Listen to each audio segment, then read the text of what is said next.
नाजरीन, आप देख रहे हैं आली न्यूज़ में आपका मेज़बान चौधरी फजल रहमान पाकिस्तानी ज़र कब्ज़ा जम्मू कश्मीर के ज़िला मेंबर की तहसील सुमानी और ये स्पॉट निहाला।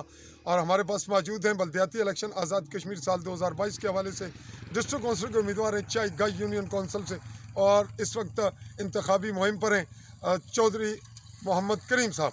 करीम साहब से ये पूछेंगे कि आप की अब तक की मुहिम में आपने क्या स्लोगन दिया और किस नुक्ता नज़र को लेकर आप लोगों के पास जा रहे हैं। कौन सी ऐसी नई चीज़ है जो अट्रैक्शन दे आवाम को और आवाम के लिए बेनिफिशरी हो, बेनिफिट उसमें जाए, आवाम को तहफ़्फ़ुज़ जाए, बताइएगा जी। उसमें जो है आपका बहुत शुक्रिया। तो इसके दो हिस्से हैं, एक बल्दियाती सतह तक, और बल्दियाती सतह के भी दो जुज़ हैं। एक तो यह है कि वसाइल की मुनसिफाना तकसीम, और उसके अंदर ये है कि हम ऐसा सेटअप पंचायती बनाएंगे ताकि लोगों के जो मसाइल हैं वो लोकल सतह पर हल हों और अदारों पे वो जो है वो कम हो। इसके लिए ये है कि हम इलेक्शन के बाद 3 माह के अंदर एक सोशल जस्टिस के नाम पर जो है हम एक नेटवर्क तश्कील दे रहे हैं, जिसमें हमारे पूरी कोशिश होगी कि हर आदमी जो है अदारों में अपनी रसाई बग़ैर चिट टेलीफोन या किसी रेफरेंस के साथ उसकी इंटरना, ये हमारे पूरी जद्दोजहद का मरकज़ और महवर है। आप से मुख्तसरन सा जवाब चाहिए हमें। आप ये बताइए कि अब तक आप जमात इस्लामी के प्लेटफॉर्म से हैं, जमात इस्लामी का ऐसा कोई अमली नमूना आप पेश कर सकते हैं कोई ऐसा, या अब तक के मामले को डिलाई करेंगे और नेक्स्ट नई प्लानिंग करेंगे? यानी सोशल जस्टिस के हवाले से आपकी पार्टी की तरफ से कोई ऐसा काम अमलन पब्लिक को नज़र नहीं आ रहा? इसमें वाकई आपकी बात सही है। मेरे पास जितने भी मामलात आते रहे हैं, आ भी रहे हैं, तो उनको अल्हम्दुलिल्लाह मैंने अदारों के हवाले से जो है उनके जो मसाइल थे वो बिल्कुल 100% हल हुए, बग़ैर रिश्वत के, और कम नुकसान जो है लोगों का हुआ इस हवाले से।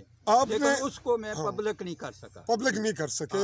वो एक इस पे मैं बहस में नहीं जाऊंगा, बावजूद पब्लिक नहीं कर सका। अच्छा, ये बताइएगा कि आपने ये काम जो किए सोशल जस्टिस के, ये इनफरादी हैसियत से किए हैं या जमात के नाम से?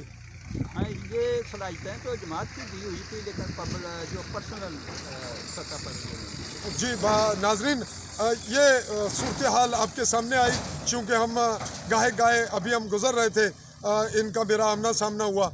मैं सुमानी जा रहा हूँ और ये इस तरफ पब्लिक के पास आ रहे हैं, और हमने एक छोटा सा क्लिप लिया। हम गाहे इनका इंटरव्यू आइंदा भी आपको सुनाते रहेंगे, इनसे टच रखेंगे और दीगर लोगों से भी आपको ये बताते चलें कि इस वक्त जो ज़िला कौंसिल के उम्मीदवारान हैं चाई गाय यूनियन कौंसिल में 6, उनमें चौधरी करीम साहब बिलाशुबा मेरिट की बुनियाद पर, करैक्टर की बुनियाद पर, जमाती सिलसिला इनका अपना है, उससे हटकर एक जो सिचुएशन है, ग्राउंड रियलिटी है, उसमें मेरिट की बुनियाद पर सबसे तरजीह बेहतर हैं। ये फ़ैसला आवाम ने करना है। मेरी राय का मतलब ये नहीं कि मेरे कहने से दीगर जो उम्मीदवारान हैं वो इसका नेगेटिव असर लें, बल्कि वो भी कोशिश करें कि अगर मैंने तज्जियाती हवाले से ये इनके मुतालिक राय कायम की है तो ये मैंने अल्लाह को जवाब देना है, और अल्लाह ताला को हाज़िर नाज़िर जानकर मैं ये कहूँगा कि अगर वोटों का मुनसिफाना इस्तेमाल हो, वोटरों का, वोटर भी अपनी ज़िम्मेदारी मेरिट पे करें, तो फिर आने वाले जो रिज़ल्ट्स हैं वो बहुत अच्छे होंगे। सोशल जस्टिस के इनके प्रोग्राम का रखेंगे इंतज़ार, और तवक्को करेंगे कि करीम साहब अपने किसी और मैसेज के साथ हमें देंगे इजाज़त। जी कहिए। बहुत शुक्रिया जी। अल्लाह हाफ़िज़।